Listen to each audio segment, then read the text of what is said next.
Discovering Kazakhstan is Jonathan Newell's unbiased view on culture and the mode of life of Kazakh people, on amazing landscapes and architectural masterpieces all over Kazakhstan.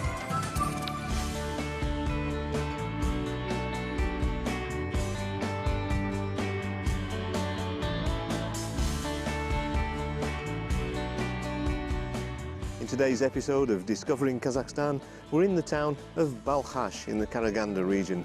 And today we're going to have a look at two things. First of all, the beautiful countryside here, specifically the lake, and then we'll be going to see some of the historic aspects of the region. It's very rich in history. The whole area is full of natural beauty and history, and we're going to discover that today in Discovering Kazakhstan. Despite being completely landlocked, Kazakhstan nonetheless isn't short of shorelines, beaches and waterside resorts, some of the most famous being located on the shores of Balkhash, one of the largest lakes on the planet.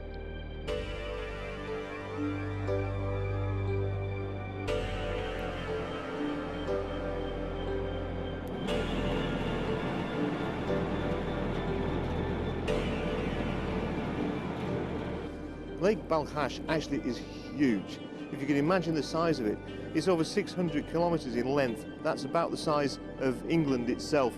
So with such a huge lake, you can imagine the kind of different features here and the communities around it. You can see behind me this rock feature that looks a little bit like a bear, which is quite an interesting thing for local people to look at. But the lake is surrounded by kind of typical waterside communities. There is industry here, fishing communities, there are resorts, places where people can rest, etc.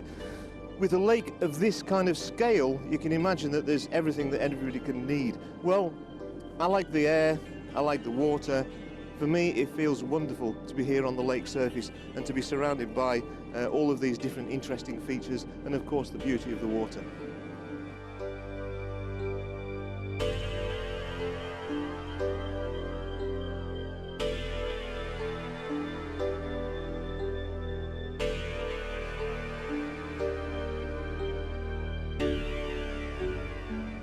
We've made a beach landing at one of the islands on Lake Balkhash, and you can imagine how this would be in the summer. Great place to come and rest and just lie on the beach and enjoy the seaside and the sunshine, just like you would at any beach resort. But this is a special island because it's the home to a bird that's in the Red Book of Endangered Species, which is a dwarf seagull. There aren't any here at the moment. We've just seen one flying by actually, but normally it's too cold for them at the moment.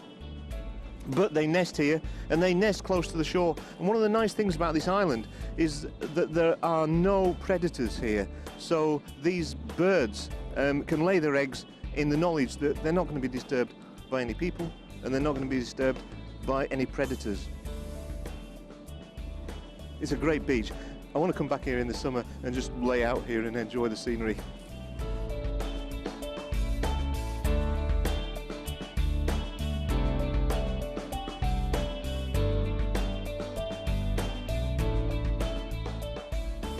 You know, I couldn't think of anything nicer than being here on this boat next to the beach, hearing the small waves lapping against the sandy shore here. There's the throb of the engine in the boat that's very comforting, very nice feeling. It's a cold day, but I don't feel any cold. I feel a great deal of warmth here. Very nice indeed. It's a great place, really great.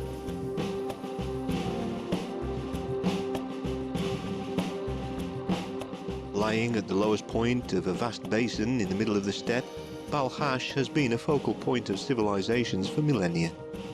Today, protection of the lake is high on the country's ecological agenda to preserve its unique qualities for generations to come.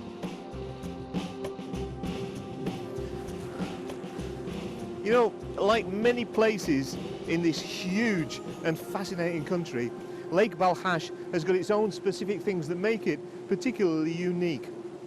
The first thing that's very interesting about this lake is that it's actually divided into two parts. Although there are no actual physical divisions, it narrows in the middle of the lake. And on one side of those narrow straits, the water is salty, and on the other side, it's freshwater. We're in the freshwater area at the moment, and in the saltwater side, the water's a different colour, it feels different. It's not like seawater, it's just slightly salty. One of the reasons for that is that on this side of the lake, where it's all freshwater, there are a lot of rivers that come in. Overall, throughout Balkhash, there are 7 rivers from the Jetisu, or Seven Rivers region, that fall into the lake. Most of those fall into this side of the lake, and of course, being rivers, it's all fresh water. On the salty side of the lake, there are also rivers that come into there as well, but not so many, and it's the bed of the lake is actually a salt bed, and so therefore it's giving off these salts into the lake. Now, it's a captive lake, there's no outfalls, there's no connection here with any of the oceans in the world. And so actually all the water that comes in here, the only way it gets back out again is either through evaporation, and let's face it, it's a huge area from which to evaporate, or seepage into the ground below, but that's a very, very slow process. The lake is a little bit smaller than it was in the past, because they use things like power stations and irrigation systems and what have you, but the country is very careful not to make sure that the shores of the lake don't recede too much, and that they maintain the ecological balance of this very, very interesting and very ecologically important region of Kazakhstan.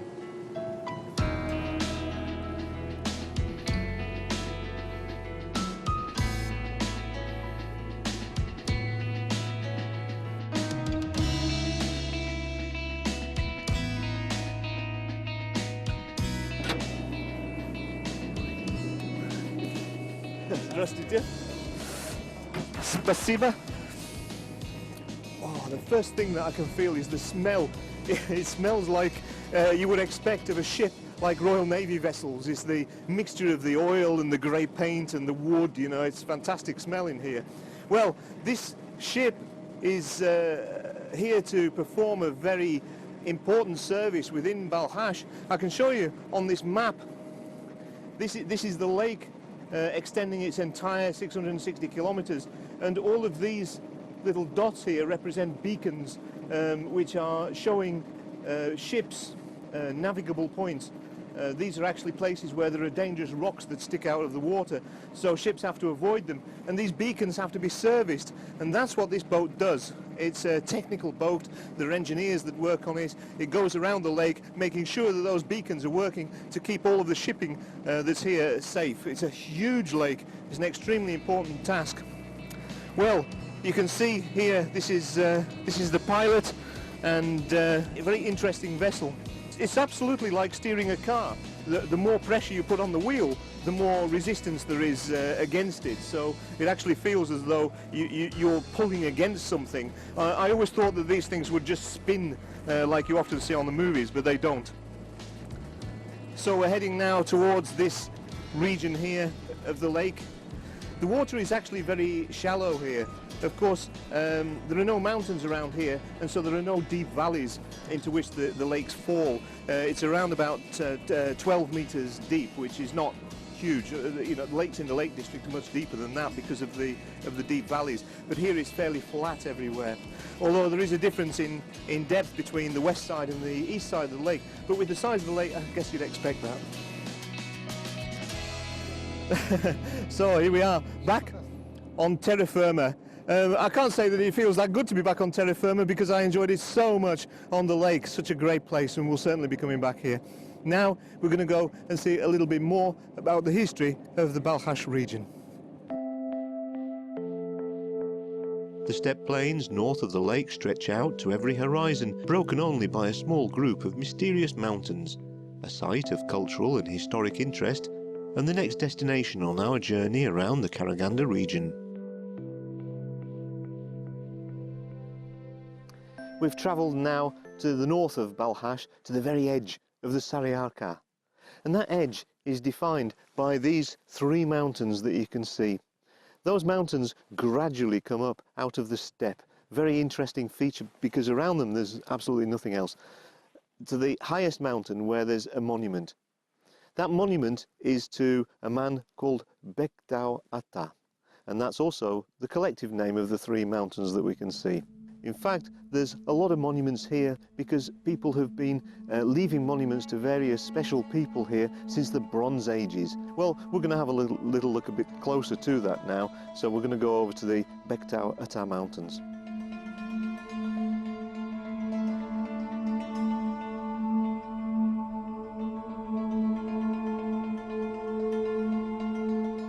The monument to Bektau Ata looks closer from the road than it is in reality, but the long walk is packed with interest, particularly the curious rock formations with volcanic lava flows frozen and folded into smooth, rounded forms with almost perfectly circular rock pools.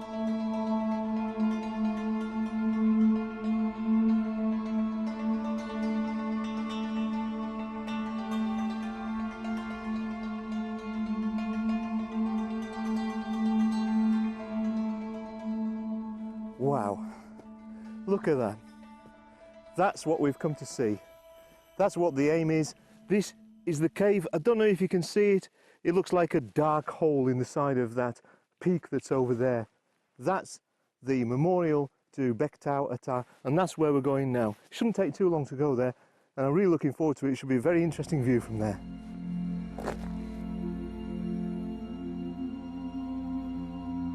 Well, this is the entrance to the cave that's a dedication to Bektau Ata.